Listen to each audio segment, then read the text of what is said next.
tatta dhim tatakita dhim tadim tattam.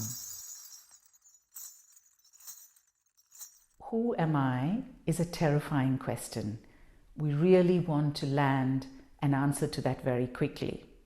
So when we pose it in the ordinary domains of our life, we want to say, well, I am a dancer, or I'm a writer, I'm a mother, I'm a CEO, I'm a social worker, whatever it is. But we want to really have a definition, and usually that definition, especially in the times we live in, is by what we do in the world. So what we do in the world seems to define who we are. Who am I in a philosophical and spiritual inquiry is, and in a sense, it is an open-ended question. And I find that even in these traditions now, we have come to finding answers for this question. So we might say, I am the consciousness, or I am the divine. And while these are valuable, I feel that that then closes that question. For me, the divine is that question itself. Who am I is the divine. Because what that question does is truly connect us with the unknowability of reality, the greater part of reality, which is unfolding, which is mysterious. As it says in the Indian philosophical tradition, the 3/4 of the cave that hides word, the part of the word that is hidden. So there is a bit of the word that is outside the cave, but 3/4 of the word is hidden in the cave. And that is that part of reality, which is that who am I question space. It is about holding that openly each day of our lives that allows us to connect with reality as a dance, an unfolding flow and a dance, rather than just a repetition of the past. When I work with people in my programs, I find that this is particularly challenging for us as we get older, because when we are in the second half of our lives, we think that we have these decades of experience, life experience, and learning, and it is time, we think, to land somewhere, to come to certain conclusions, and to really arrive to say, look, I know about life. I've lived long enough to know what's right and what's wrong. And there is nothing wrong with that. In many domains, there is nothing wrong with that.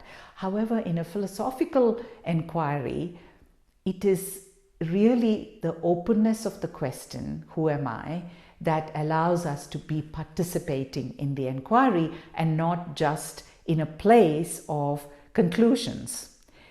I find that, what is interesting is that I find that this is congruent with what happens to our bodies, or even our approach to our bodies as we age. Of course, when we age, our bodies change. We can't do and be the people that we were, nor should we be the people that we were in our 20s as far as our bodies are concerned. We are very different. Our bodies are different, and there is a reality about that. But I also find that to some extent, as we age, we start to assume that it is inevitable that we can't do certain things with our bodies, that we can't really explore movements with our body. I often work with people who will say, I just can't do that, and I can't do that because, I am this particular age and this is what is expected of our bodies.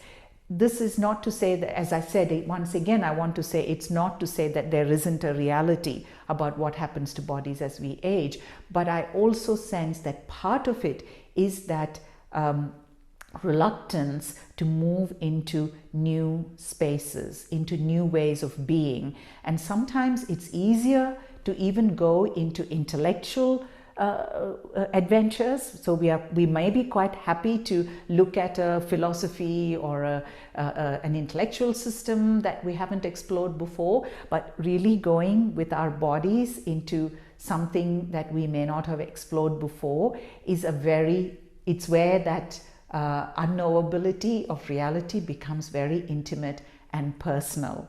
So many of these dance traditions are located in this open-ended who am I question space.